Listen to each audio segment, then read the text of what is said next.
ಆತ್ಮೀಯ ಸಾಹಿತ್ಯ ಪ್ರೇಮಿಗಳಿಗೆ ನಮಸ್ಕಾರಗಳು. ನಾನು ನಿಮ್ಮ ಶಂಕರದೇವರು ಹಿರೇಮಠ. ಮಕ್ಕಳ ಸಾಹಿತ್ಯ ಕೃತಿಗಳ ಪರಿಚಯ ಸರಣಿ ಕಾರ್ಯಕ್ರಮಕ್ಕೆ ನಿಮ್ಮೆಲ್ಲರಿಗೂ ಸಹ ಪ್ರೀತಿಪೂರ್ವಕವಾದ ಸ್ವಾಗತವನ್ನು ಬಯಸ್ತಾ, ಮಕ್ಕಳ ಸಾಹಿತ್ಯ ಕೃತಿಗಳ ಪರಿಚಯ ಸರಣಿ ಕಾರ್ಯಕ್ರಮವನ್ನು, ಈ ವಿಡಿಯೋವನ್ನು ಹೆಚ್ಚಿನ ಸಂಖ್ಯೆಯಲ್ಲಿ ಶೇರ್ ಮಾಡುವ ಮೂಲಕ ಹಾಗೂ ಯೂಟ್ಯೂಬ್ ಚಾನಲನ್ನು ಸಬ್ಸ್ಕ್ರೈಬ್ ಮಾಡುವ ಮೂಲಕ ಮಕ್ಕಳ ಸಾಹಿತ್ಯವನ್ನು ಪ್ರೋತ್ಸಾಹಿಸಬೇಕಂತ ತಮ್ಮಲ್ಲಿ ವಿನಂತಿ ಮಾಡಿಕೊಡುತ್ತಾ, ಇವತ್ತಿನ ದಿನಾಂಕ 10 ಜುಲೈ 2026 ಶುಕ್ರವಾರದಂದು 114ನೇ ಸಾಹಿತ್ಯ ಕೃತಿಯ ಪರಿಚಯವನ್ನ ಮಾಡಿಕೊಡಲಿದ್ದೇನೆ. ಇವತ್ತು ಮತ್ತೆ ಗೆದ್ದಳ ತಾಟಕಿ ಹಾಗೂ ಶಬಾಷ್ ಬಡೆಯ ಗೋಗು ಶ್ಯಾಮಲ ಅವರು ಬರೆದಿರುವಂತಹ ಈ ಕೃತಿಯನ್ನ ಅಭಿರುಚಿ ಪ್ರಕಾಶನ ಅವರು ಪ್ರಕಟಿಸಿದ್ದಾರೆ. ಈ ಕೃತಿಯ ಪರಿಚಯವನ್ನ ಮಾಡಲಿದ್ದೇನೆ. ಹಳ್ಳಿಯ ಜಮೀನ್ದಾರರ ಒಳಗಳಲ್ಲಿ ನೀರು ಹರಿಸುವ ಮುಂಚೆ ತನ್ನ ಕುಟುಂಬದ ಇಷ್ಟಗಳ ಜಮೀನಿನಲ್ಲಿ ನೀರು ಬಿಟ್ಟುಕೊಳ್ಳುತ್ತಿದ್ದ 12 ವರ್ಷದ ಬಾಲಮ್ಮ ಗಟ್ಟಿಗಿತ್ತಿಯಾಗಿರುವಂತ ಅವಳ ಕಥೆಯನ್ನ ಈ ಮತ್ತೆ ಗೆದ್ದಳ ತಾಟಕಿ ಅನ್ನುವಂಥ ಕತೆ ವಿಷಯ ವಸ್ತುವನ್ನ ಹೊಂದಿದೆ. ಹಾಗೆ ಬಡಯ್ಯ ಕೇರಿಯಿಂದ ಶಾಲೆಗೆ ಹೋಗುತ್ತಿದ್ದ ಒಬ್ಬನೇ ಒಬ್ಬ ಹುಡುಗ ಆಗಿದ್ದ. ಎಲ್ಲರಿಗೂ ಅವನಂದ್ರೆ ಬಹಳ ಇಷ್ಟ. ಯಾಕಂದ್ರೆ ಆ ಓಣಿಯಲ್ಲಿ ಹೋಗ್ತಾ ಇದ್ದದ್ದು ಶಾಲೆಗೆ ಅವನೊಬ್ಬನೇ, ಬಡೆಯ. ಹಾಗಾಗಿ ಅವನ ಕುರಿತಾಗಿರುವಂತ ಒಂದು ಶಬಾಷ್ ಬಡೆಯ ಅನ್ನುವಂತ ಒಂದು ಕತೆ ತುಂಬಾ ಸುಂದರವಾಗಿರುವಂತ ಒಂದು ಕಥೆಯಾಗಿದೆ.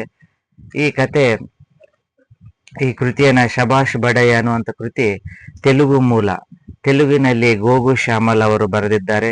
ಕನ್ನಡಕ್ಕೆ ರಜನಿ ಗರುಡ ಅವರು ಅನುವಾದಿಸಿದ್ದಾರೆ. ಚಿತ್ರಗಳನ್ನ ಪೂಜಾ ವೈಶ್ಯ ಅವರು ಚಿತ್ರಗಳನ್ನ ಬಿಡಿಸಿದ್ದಾರೆ.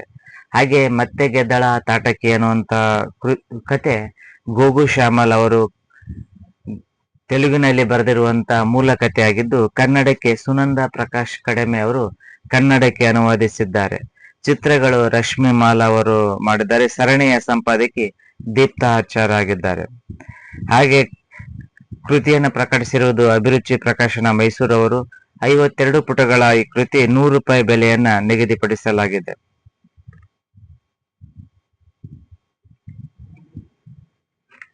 ಕೃತಿಯ ಒಂದು ವಿಷಯ ವಸ್ತುಕ್ಕೆ ಹೋದರೆ 2 ಕಥೆಗಳು ಸಹ ವಿಭಿನ್ನ ವಿಷಯ ವಸ್ತುಗಳನ್ನ ಒಳಗೊಂಡಂತೆ ಪ್ರಕಟವಾಗಿರುವಂತಹ ಕೃತಿಗಳಾಗಿವೆ. ಚಿತ್ರಗಳು ಪೂಜಾ ವೈಶ್ಯ ಅವರು ಸಹ ಸುಂದರವಾದ ಚಿತ್ರಗಳನ್ನ ಮಾಡಿದ್ದಾರೆ. ಶಬಾಷ್ ಬಂಡಯ್ಯ ಅನ್ನುವಂತ ಒಂದು ಕೃತಿ ನೋಡಬಹುದು.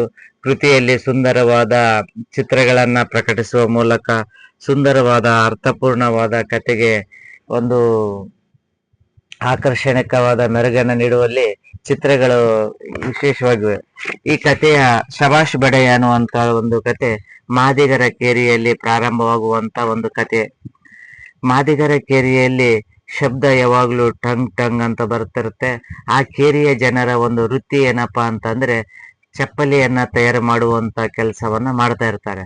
ಅಲ್ಲಿ ಚಪ್ಪಲಿಯನ್ನ ತಯಾರು ಮಾಡುವಂತ ಕೆಲಸ ಮಾಡುವಂತ ಕುಟುಂಬದಲ್ಲಿ ಜನಿಸಿರುವಂತ ಬಡೆಯ ಆ ಓಣಿಯ ಎಲ್ಲರಿಗೂ ಸಹ ತುಂಬಾ ಪ್ರೀತಿಯ ಮಗು ಆಗಿರ್ತಾನೆ. ಯಾಕಂದ್ರೆ ಆ ಓಣಿಯಲ್ಲಿ ಯಾವ ಮಕ್ಕಳು ಸಹ ಶಾಲೆಗೆ ಹೋಗ್ತಾ ಇದ್ದಿಲ್ಲ.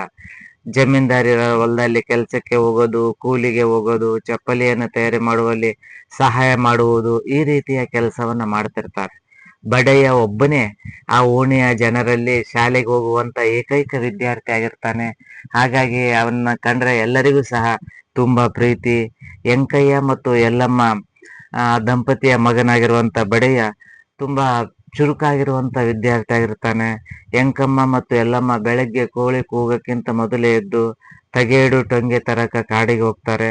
ಮಧ್ಯಾಹ್ನದ ಹೊತ್ತಿಗೆ ಅದು ಹೊರೆ ಹೊತ್ತುಕೊಂಡು ಬಂದ್ರೆ ಹೊರೆ ಇಳಿಸಿ ಸ್ವಲ್ಪ ಗಂಜಿ ನೀರು ಕುಡಿದು ಮತ್ತೆ ತಮ್ಮ ಕೆಲಸವನ್ನ ತಾವು ಸ್ಟಾರ್ಟ್ ಮಾಡ್ತಾರೆ. ತಮ್ಮಂದಿರು ತಂಗಿಯರು ಜೊತೆಗೆ ಇರುವಂತ ಅವನು ಚುರುಕಾಗಿರುವಂತ ವಿದ್ಯಾರ್ಥಿ ಆಗಿರ್ತಾನೆ. ಬಡೆಯ ಅನ್ನುವಂತ ಹೆಸರು ಅವನಿಗೆ ಬಡೆಯ ಅಂತ ತನ್ನ ತಾಯಿ ಕರಿತಾ ಇದ್ರೆ ಅವ್ರ ಅಪ್ಪ ಮೈಸಯ್ಯ ಮುತ್ತಯ್ಯ ಅಂತ ಕರಿತಿರ್ತಾರೆ. ಹಾಗೆ ಅವರು ಕೇರಿ ಮಂದಿಯವರಿಗೆಲ್ಲರೂ ಸಹ ಪ್ರೀತಿಯ ಹುಡುಗ ಆಗಿರ್ತಾನೆ ಬಡೆಯ. ತಂದೆ ದನಗಳ ಸತ್ತಾಗ ದನಗಳ ಚರ್ಮವನ್ನ ಕಿತ್ತಿಕೊಂಡ ನಂತರ ಈ ಬಡೆಯ ಅವುಗಳ ಬುರುಡೆಯಿಂದ ಹಾಗೂ ಎಲುಬುಗಳಿಂದ ಗಾಡಿಯನ್ನ ಮಾಡಿಕೊಂಡು, ತಳ್ಳು ಗಾಡಿಯನ್ನ ಮಾಡಿಕೊಂಡು ಆಟ ಆಡುವಂತ ಒಂದು ಸ್ಥಿತಿಯನ್ನ ಈ ಬಡೆಯ ಹೊಂದಿರ್ತಾನೆ. ಹಾಗೆ ಬಡೆಯನ ಸ್ನೇಹಿತರು ಸಹ ಅವನ ಜೊತೆಗೆ ಆಟ ಆಡುವಂತದ್ದು. ಅಂದ್ರೆ ದನಗಳು ಸತ್ತಾಗ, ಆಕಳು ಸತ್ತಾಗ ಅವರಪ್ಪ ದನಗಳನ್ನ ದೂರ ಕರೆದುಕೊಂಡು ಹೋಗಿ ಎಳೆದುಕೊಂಡು ಹೋಗಿ ಅದರ ಚರ್ಮವನ್ನ ತೆಗೆದುಕೊಂಡು ಹೋಗಿದ್ರೆ ಅದರೊಳಗಿರುವಂತ ಬುರುಡೆಯನ್ನ, ಎಲುಬನ್ನ ತೆಗೆದುಕೊಂಡು ಆಟ ಆಡುವಂತದ್ದು ಬಡೆಯ ಕೆಲಸ ಮಾಡ್ತಿರ್ತಾನೆ. ಅಂದ್ರೆ ಜನಜೀವನ ವ್ಯವಸ್ಥೆ ಹೇಗಿರುತ್ತೆ ಅನ್ನೋಂಥದ್ದನ್ನ ಈ ಕಥೆಯಲ್ಲಿ ತುಂಬಾ ಅರ್ಥಪೂರ್ಣವಾಗಿ ಮಾಡ್ತಾರೆ. ಹಾಗೆ ಬಡೆಯ ಏನ್ ಮಾಡ್ತಾನೆ, ಅದ್ರೊಳಗೆ ಒಂದು ತಳ್ಳು ಗಾಡಿ ಮಾಡಿರ್ತಾನೆ. ಗಾಡಿಯಲ್ಲಿ ಮಣ್ಣು ತೆಗೆದುಕೊಂಡು ಹೋಗಿ, ಗೊಬ್ಬರ ತೆಗೆದುಕೊಂಡು ಹೋಗಿ ಹೊಲವನ್ನ ಮಾಡುವಂತ ಒಂದು ಆಶಯವನ್ನ ಅವನು ಹೊಂದಿರ್ತಾನೆ. ಅದೇ ರೀತಿ ತೆಗೆದುಕೊಂಡು ಹೋಗಿ ರಸ್ತೆ ಮಧ್ಯದಲ್ಲಿ ಮಾಡುವಂತ ಸಂದರ್ಭದಲ್ಲಿ ಬಿತ್ತನೆ ಮಾಡ್ತಿರ್ತಾರೆ. ಜನ ಅಂತಾರೆ, ಅಲ್ಲಪ್ಪ ನೀವು ರೋಡಿನಲ್ಲಿ ನಡುಕ ಮಾಡಿದ್ರೆ ಹಂಗ, ಎಲ್ಲರೂ ಬೇರೆ ಕಡೆ ಮಾಡ್ರಿ ಅಂತ ಕೇರಿ ಜನ ಹೇಳಿದಾಗ ಹೌದಲ್ಲ ಅಂತೇಳಿ ಅವನು ಮತ್ತೇನ್ ಮಾಡ್ತಾನ, ಬೇರೆ ಕಡೆ ಹೋಗಿ ತನ್ನ ಹೊಲದಲ್ಲಿ ಮಾಡುವಂತ ಒಂದು ಸಣ್ಣ ಚಿಕ್ಕ ಹೊಲವನ್ನ ಮಾಡುವಂತ ಕೆಲಸವನ್ನ ಮಾಡ್ತಾನೆ. ಅದೇ ರೀತಿ ಅವನು ತಾಯಿ ಅವತ್ತೊಂದಿನ ತೊಗರಿ ಹೊಲಕ್ಕೆ ಕಟ್ಟಿಗೆ ಆಯಕ್ಕೆ ಹೋಗ್ಬೇಕಂತ ಕೇಳಿದಾಗ ಬಡೆಯ ಆಯ್ತು ಅಂತೇಳಿ ತಾಯಿ ಜೊತೆಗೆ ಹೋಗ್ತಾನೆ. ಸಾಯಂಕಾಲ ಆಗಿರುತ್ತೆ, ತಾಯಿಗೆ ಕುರುಡು ಇರುತ್ತೆ, ಅಂದ್ರೆ ರಾತ್ರಿ ಆದ್ರೆ ಕಣ್ಣು ಕಾಣ್ತಿರೋದಿಲ್ಲ. ಅಂತ ಸಂದರ್ಭದಲ್ಲಿ ಅವನು ತಾಯಿ ಜೊತೆಗೆ ಬೇಗ ಬೇಗ ಹೋಗಿ ಬೇಗ ಬೇಗ ಬರ್ಬೇಕನ್ನುವಂತ ಕಾರಣಕ್ಕೆ ತೊಗರಿ ಹೊಲಕ್ಕೆ ಕಟ್ಟಿಗೆ ಮಾಡಕ್ಕೆ ಹೋಗ್ತಾನೆ. ಅಂತ ಸಂದರ್ಭದಲ್ಲಿ ಹೊಲಕ್ಕೆ ಹೋಗಿ ಕಟ್ಟಿಗೆಯನ್ನು ಆರಿಸ್ತಾ ಇರ್ತಾರೆ. ಆಗ ಜಮೀನ್ದಾರು ಬರ್ತಾನೆ. ಜಮೀನ್ದಾರು ಬಂದಾಗ ತಾಯಿ ಚಪ್ಪಲಿಯನ್ನ ಬಿಟ್ಟು ಬರಿಗಾಲಲ್ಲಿ ಅವನಿಗೆ ನಮಸ್ಕಾರ ಮಾಡ್ತಾಳೆ. ಆ ಸಂದರ್ಭದಲ್ಲಿ ಆಕೆಗೆ ತೊಗರಿಯ ಒಂದು ಕಟ್ಟಿಗೆ ಕಾಲಿಗೆ ಚುಚ್ಕೊಳ್ಳುತ್ತೆ. ಜಮೀನ್ದಾರು ಹೋದ ನಂತರ ಅವಳು ಚಿಮ್ಮುತ್ತಿದ್ದ ರಕ್ತದಿಂದ ಅವನ ಮಗನ ಕರಿತಾಳೆ. ಮಗ ಬಂದು ಕಟ್ಟಿಗೆಯನ್ನ ಕಾಲಿನಿಂದ ಕಿತ್ತು ಆ ರಕ್ತಕ್ಕೆ ಒಂದ್ ಸ್ವಲ್ಪ ಬಟ್ಟೆಯನ್ನ ಕಟ್ತಾನೆ. ಅವನು ತಾಯಿಗೆ ಹೇಳ್ತಾನೆ, ಯಾಕಮ್ಮ ನೀನು ಚಪ್ಪಲಿ ಹಾಕಬೇಕಿಲ್ಲ ನೀನು ಅಂತೇಳಿ. ಇಲ್ಲ, ಜಮೀನ್ದಾರು ಬಂದಲ್ಲ, ಹಂಗಾಗಿ ನಾನು ಚಪ್ಪಲಿ ಬಿಟ್ಟು ಹಾಕಿದೆ, ಬಿಸಿ ಹಾಕಿನಿ, ಎಲ್ಲದ ನೋಡು ಅಂತಂದಾಗ ಚಪ್ಪಲಿಯನ್ನು ನೋಡ್ತಾನೆ. ಆಗಲೇ ಆಕೆಯ ಚಪ್ಪಲಿ ನಾಯಿ ತಗೊಂಡು ಹೋಗಿ ಹರಿದು ಬಿಟ್ಟಿರುತ್ತೆ. ಹಾಗಾಗಿ ಅವನು ಮಗ ಅಷ್ಟೊತ್ತಿಗೆ ಆಕೆನ ಅಲ್ಲೇ ಕಣಿವೆ ಮೇಲೆ ಕುಂದ್ರಿಸಿ ತಾನು ತೊಗರಿ ಹೊರೆಯನ್ನ ಕಟ್ಟಿಗೆಂದು ತಾನು ಹೊತ್ಕೊಂಡು ತಾಯಿನ ಕರ್ಕೊಂಡು ಹೋಗ್ತಾನೆ. ಹಾಗೆ ದಾರಿ ಮಧ್ಯದಲ್ಲಿ ಹೋಗ್ಬೇಕಾದ್ರೆ ಹೇಳ್ತಾನೆ, ಅಲ್ಲಮ್ಮ ನೀನು ಗೌಡ ಬಂದ್ರೆ ಏನಾಯ್ತು, ನೀನ್ ಯಾಕೆ ಚಪ್ಪಲಿ ಬಿಸಾಕಕ್ ಹೋದಿ, ನೋಡು ನಿನ್ ಗಾಯ ಆಯ್ತು ಅಂತೇಳಿ ಅವನು ಮರುಕವನ್ನ ಕೊಟ್ಟಾಗ ಅವನು ಹೇಳ್ತಾ, ಇಲ್ಲಪ್ಪ, ಗೌಡ ಬಂದಾಗ ಜಮೀನ್ದಾರ್ ಬಂದಾಗ ನಾವು ಚಪ್ಪಲಿ ಬಿಟ್ಟು ಗೌರವ ಕೊಡ್ಲಿಲ್ಲ ಅಂದ್ರೆ ಅವರು ಈಗ ಸುಮ್ಮನೆ ಇರ್ತಾರೆ, ಮುಂದೊಂದ್ ದಿನ ಅವರು ನಮಗೆ ಮತ್ತೆ ಕಿರಿಕಿರಿಯನ್ನ ಕೊಡ್ತಾರೆ. ಹಾಗಾಗಿ ಯಾಕ್ ಬೇಕು, ಅವ್ರಿಗೆ ಗೌರವ ಕೊಟ್ಟು ಬಿಟ್ರೆ ಸಾಕಲ್ಲ.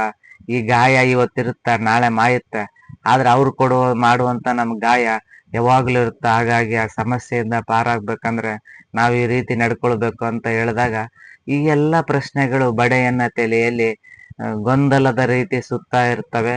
ಆದ್ರೆ ಅವನಿಗೆ ಮತ್ತೊಂದು ಪ್ರಶ್ನೆ ಏನಂದ್ರೆ, ನನ್ ತಾಯಿ ಹೆಂಗ ನಾಳೆ ಮತ್ತೆ ತೋಟಕ್ಕೆ ಹೋಗ್ತಾಳ ಅಂತೇಳಿ ಪ್ರಶ್ನೆ ಆಗ್ತತೆ. ಹಾಗೆ ಅವನು ಕುಂಟ್ಕಂತ ಬಂದಾಗ ಹೊರೆಯನ್ನ ಇಳಿಸಿ ಎಲ್ಲರೂ ಸಹ ರಾತ್ರಿ ಮಲಗ್ತಾರೆ. ಆದ್ರೆ ಅವನು ಬಡೆಯ ಮಾತ್ರ ಮಲಗಲ್ಲ. ಆ ಗುಣಿಯದಲ್ಲಿ ಅಪ್ಪ ಇಟ್ಟಿರುವಂತ ಒಂದು ಚರ್ಮವನ್ನ ತೆಗೆದುಕೊಂಡು ನೀರಿನಲ್ಲಿ ನೆನೆಸಿ ತಾಯಿಗೆ ಪಾದದ ಅಳತೆಯನ್ನ ನೋಡಿ ರಾತ್ರಿ ಇಡೀ ತಾಯಿಗೆ ಹೊಂದಿಕೆ ಆಗುವಂತ ಚಪ್ಪಲನ್ನ ಹೊಲಿಯುವಂತ ಕೆಲಸವನ್ನ ಬಡೆಯ ಮಾಡ್ತಾನೆ. ಹಾಗೆ ರಾತ್ರಿ ತಾಯಿ ಮಲಗಬೇಕಾದ್ರೆ ತಾಯಿಯ ಪಾದಕ್ಕೆ ಕಾಲಿಗೆ ಔಷಧಿ ಹಚ್ಚುತ್ತಾನೆ.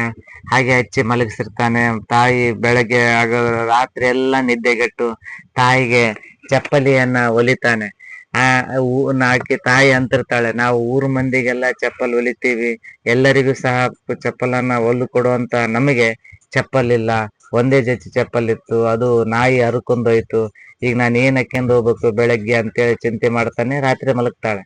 ಬೆಳಿಗ್ಗೆ ಎದ್ದಾಗ ಆಕೆ ಗಂಡ, ಕುರುಡಿ ಎದಿ ನೀನು ಕಣ್ಣೆ ಕಾಣಲ್ಲ, ಎದಕ್ ಹೋಗಿದ್ದಿ ಹೊಲಕ್ಕೆ ಅಂತೇಳಿ ಬೈತಾನ. ರಾತ್ರಿ ಸಮಯ ಎದಕ್ ಹೋಗಿದ್ದಿ ಅಂತ ಬೈತಿರ್ತಾನೆ. ಸರಿ, ಹೋಗ್ಬೇಕಲ್ಲ, ನನ್ ಚಪ್ಪಲ್ ಹಾಕ್ಯಂಡ್ ಹೋಗು ಅಂತ ಹೇಳ್ತಾನೆ. ಹೇಳಿದಾಗ ಈ ಶಬ್ದವನ್ನ ಕೇಳಿಸ್ಕೊಂಡಂತ ಬಡೆಯ ಎದ್ದು ಬರ್ತಾನ. ಅಲ್ಲಮ್ಮ, ನೀನ್ ಯಾಕೆ ಅಪ್ಪನ ಚಪ್ಪಲ್ ಹಾಕ್ಯನಕ್ ಹೋಗ್ತಿ, ನಾನು ನಿನಗೋಸ್ಕರ ಹೊಸ ಚಪ್ಪಲನ್ನ ಹೊಲ್ದಿನಿ, ಈ ಹೊಸ ಚಪ್ಪಲ್ ಹಾಕ್ಯಂಡ್ ಹೋಗು ಅಂತೇಳಿ ಕೊಡ್ತಾನ. ಅಷ್ಟು ತಂದೆ ಹೊಲ್ದಷ್ಟು ಪರಿಪೂರ್ಣವಾಗಿರುವಂತ ಚಪ್ಪಲ್ ಆಗಿರೋದಿಲ್ಲ. ಆದ್ರೂ ಸಹ ತಾಯಿಗೆ ಹೊಂದುವಂತ ಚಪ್ಪಲಾಗಿರುತ್ತೆ. ಆದ್ರೆ ಅವತ್ತಿನ ದಿನ ಹಾಕ್ಯಂಡ್ ಹೋಗ್ಬೋದು ಅಂತ ಚಪ್ಪಲನ್ನ ಬಡೆಯ ಹೊಲ್ದಿರ್ತಾನೆ. ಅವಾಗ ತಾಯಿಗೆ ತುಂಬಾ ಖುಷಿ ಆಗುತ್ತೆ. ಅಬ್ಬಾಬಾ, ನನ್ನ ಮಗ ಚಪ್ಪಲ್ ಹೊಲ್ದದನ, ನನ್ನ ಮೇಲೆ ಎಷ್ಟು ಪ್ರೀತಿ ಅಂತೇಳಿ ಹಾಕ್ಯಂದು ಹೋಗಿ ಕೆಲ್ಸಕ್ಕೆ ಹೋಗ್ಬೇಕಾದ್ರೆ ಎಲ್ಲರಿಗೂ ಸಾಕು, ತನ್ನ ಗೆಳತಿಯರಿಗೆ, ಕೇರಿಯ ಮಂದಿಗೆಲ್ಲ ಹೇಳ್ತಿರ್ತಾನೆ, ಬಡೆಯ ಚಪ್ಪಲ್ ಹೊಲ್ದನ, ನನ್ನ ಮೇಲೆ ಎಷ್ಟು ಪ್ರೀತಿ, ಎಂತ ಚಪ್ಪಲು, ಒಟ್ಟ ಬರೀ ನೋಡೇ ಹೊಲ್ದಾನ, ಒಟ್ಟ ಕಲ್ತಿಲ್ಲ, ಅವ್ರಪ್ಪ ಮಾಡೋದ ನೋಡಿನೇ ಹೊಲ್ದಾನ, ಎಂತ ನನ್ ಮಗದನ ಅಂತೇಳಿ ಎಲ್ಲರ ಮುಂದ ಹೊಗಳ್ಕಂತ ಹೋಗುವಂತ ಒಂದು ವಿಷಯ. ಹೊಲಕ್ ಹೋಗಿ ವಾಪಸ್ ಮನೆಗ್ ಬರತನನು ಮಗನನ್ನ ಹೊಗಳ್ತಾನೆ ಬರ್ತಾಳೆ ತಾಯಿ.